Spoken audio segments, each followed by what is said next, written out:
up, y'all? KB the Sexy Ninja. And I'm Doug. All right, we're back. And we have the Bad Batch. Life is good. Mm-hmm. It's like as soon as the Falcon Captain America and the Winter Soldier ended. Yeah. You mean Falcon, or you mean Captain America and Bucky? After that ended, even my wife was like, "Aw," and I was like, "Clone War," the Bad Batch, so. Don't lie. You completely forgot about that at first, actually. No, I did actually. And then all you're like, "Oh man!" And like Bad Batch came out. I think I texted you. Remember? Yeah, I think I was like, "I got Bad Batch." I was like, "Ah!" Then when I found it was 16 episodes, I was like, 15 weeks of this? Sweet. Well, we're gonna be in Loki before this thing's over. I know, and we might be finished with Loki before this thing is over. I was surprised about how many episodes they ordered. Yeah. I was like 16 because I was looking. I was like, this is a long stretch of this isn't like Clone Wars, where it's gonna be like 4 block stories. 4 episodes take care of one story. We don't know yet. Through 4 episodes. I know, but it's a build with these characters, and you're already getting attached to them, and I'm already getting attached to Omega and Wrecker. And Wrecker was just at the end of this episode, the 3rd episode, and I was like, they're foreshadowing stuff that's kind of sad. Yeah. No, I really did like it's one of those. I watched the season finale, or the last season of the Clone Wars. I've watched bits and pieces of the original Clone Wars series. It's kind of, well, not the original, the Clone Wars series.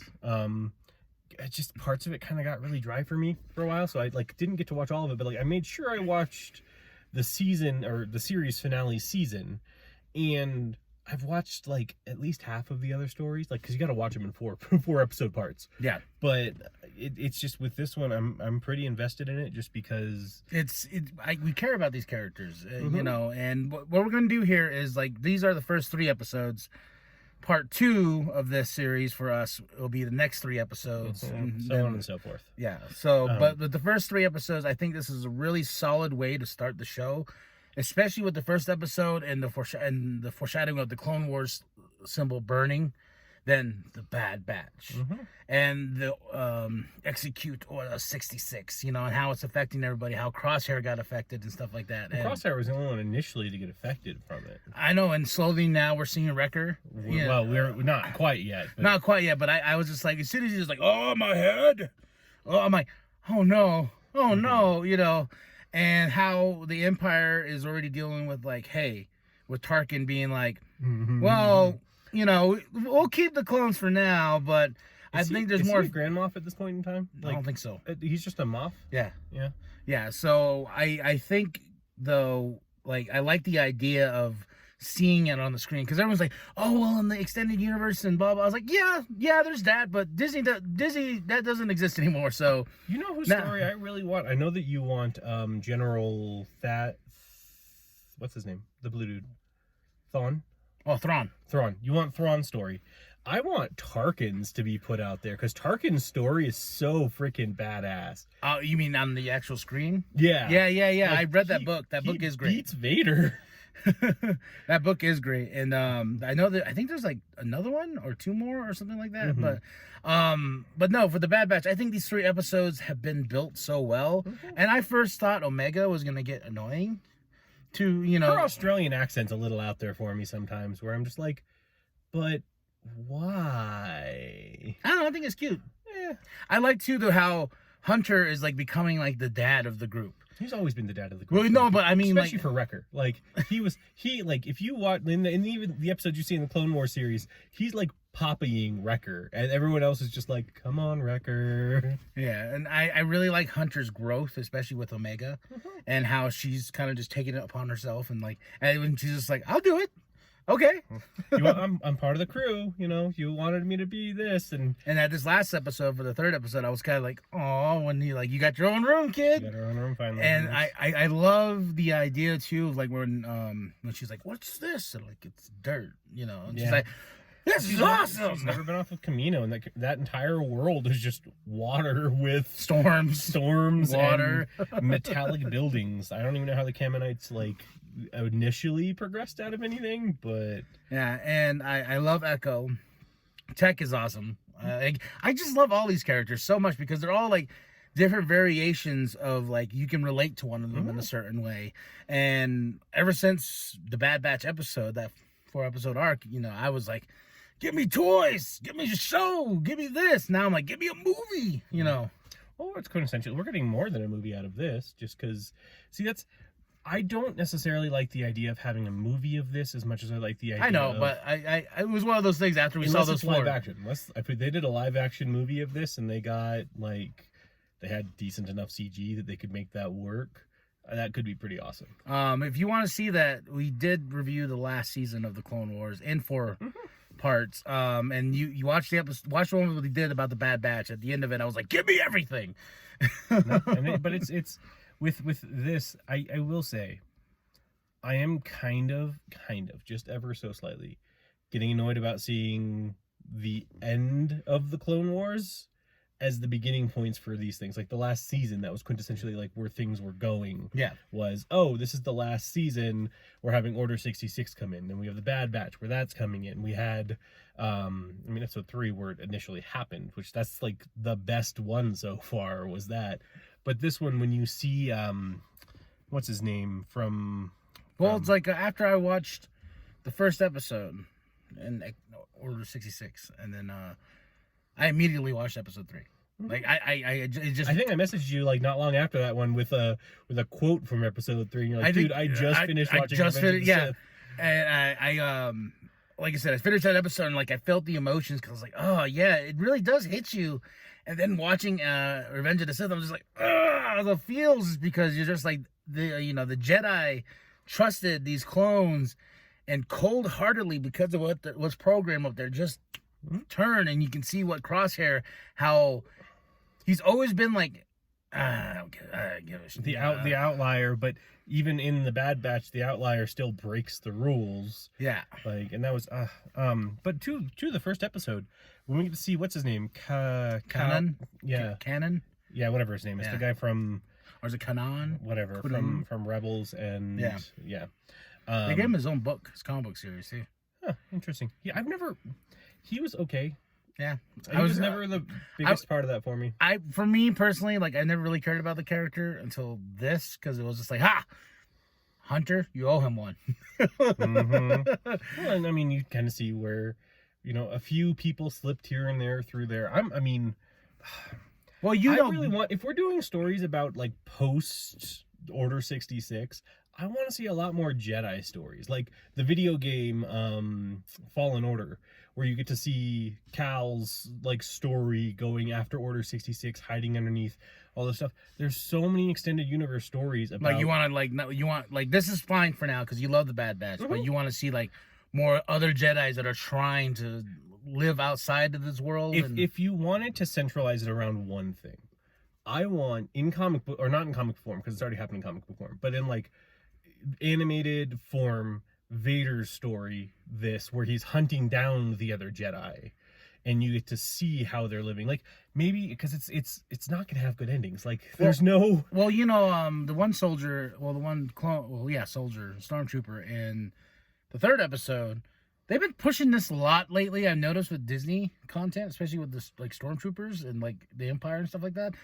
When he's like, the Empire's feeding me, keeping the roof over my head. It's more than more than the Republic ever did. And then I was just like, that seems like a reoccurring theme, because I read Phasma. Phasma was like that. There's a great story called Lost Stars, I believe. It's a kid's teen novel, but it deals with like 2 kids who were taking to the Empire, brainwashed and whatnot, for not Empire but for the first order. Yeah, and they were just brainwashed, and now they're harping on like, these people we just take, and you have to be loyal soldiers to the Empire, but we're feeding them, we're clothing them, we're doing all this and that, so why not be loyal to the Empire? And it's been weird lately because I've been seeing more of that.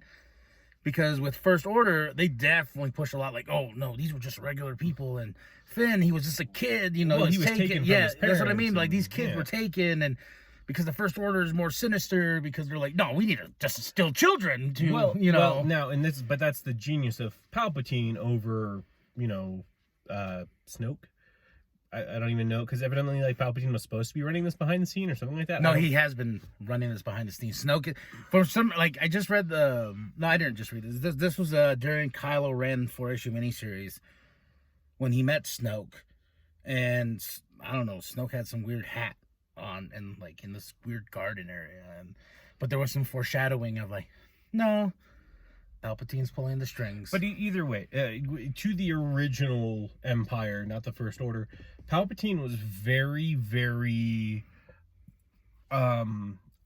cunning about how he did everything, outside the Jedi stuff per se. But he made the Empire seem like such a good thing to everybody involved. It was just the evolution of the Republic and changing over and stomping out the betrayal of the Jedi and going through this, where, you know, with the First Order, it's kind of like the galaxy's been freed from this tyrannical rule. Oh, somebody else wants to take over. Like that's where the failing of that comes. Palpatine's so ingenious too, because after rewatch, you know, even though I've seen Revenge of the Sith billions of times, when he's like, "Hey, Anakin, you should go. I want you on the council. You should go ask them." Mm-hmm. Then they're like, "You're on this council, but we do not grant you master." And Palpatine's like, "I knew it."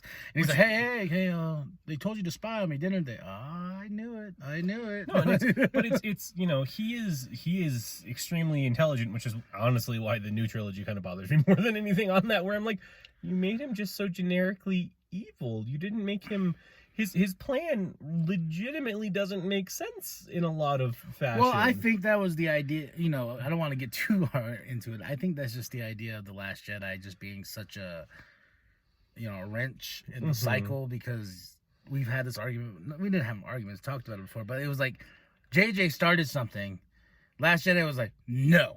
And then they're like, here, JJ. And then JJ was like, you broke this. How am I supposed to put this back together in one movie? And Disney's like, super glue, duct tape. Yeah. Figure it out. But no, and that's the nature of some of these things. But with the current universe that we're going through with the Bad Batch, this is just a new Empire starting. Now, I will say there's no real time frames given as to how long it has been, because they're on the planet, Order 66 comes in. They go back to Kamino, where they hadn't been in a very long time. They escape from Kamino, or they don't escape. They go to do that one mission with Saw Gerrera heading the. Because this is like literally, like during Revenge, and then boom. Well, no, but it's like how much time has passed. Like this is the question, because Saw Gerrera is already got his guerrilla group of rebels on this planet that's been attacked multiple times. The first time I'd have been like, okay, everyone, we are packing up.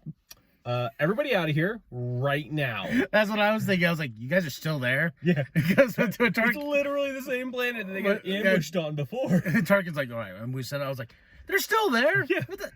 You know what?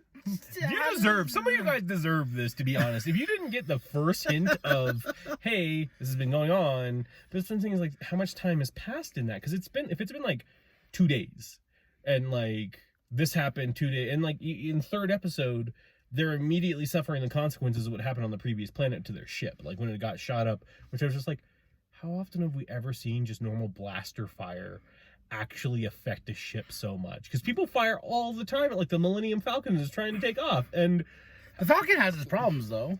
Yeah, but the Falcon has its normal problems. that's I don't know if since he got it from Lando, the Falcon has ever been fully efficiently running. Well, at the end of a Solo, remember? Yes, that's what I'm saying. Is like, I'm fairly certain that ship has not run fully well since then. So I wonder if Lando gave him the ship. Like, he didn't even fix the ship. Like when Han came down and won the ship from him from the game. I wonder if the ship he comes and Han's like, where's the Falcon? He's like, but you didn't fix it up. But he's like, no, I was gonna get rid of it. But no, it's like they're very directly, like, seemingly like they're right next to each other, because obviously between when they left Kamino and they arrived on that planet that the second episode took place in, they didn't land anywhere because she had never stepped on dirt before. And like, well, it's like, with time frames and everything like that. I was thinking about this because with Revenge of the Sith, the Easter egg, the Falcon, in the starting, was that Lando? Was that the previous owner? Well, no, but okay, but still too Bad Batch. I'm Yeah, trying to say I know.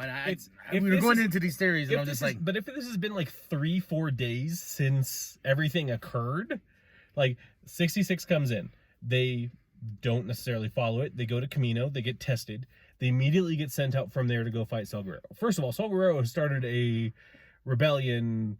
Like, I would say it's been a month.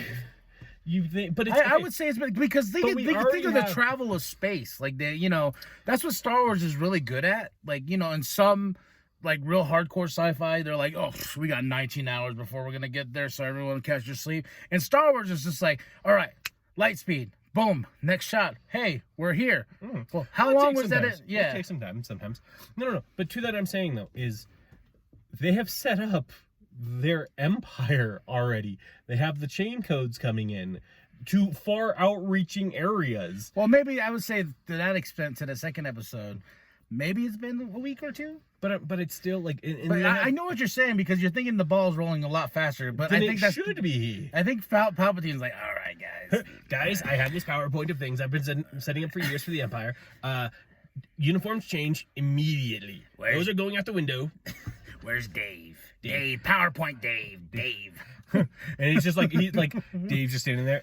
Yes, here it is. It's just like the thing floats up. Palpatine's just like force clicking it. Just, okay, this is what we're going to look like.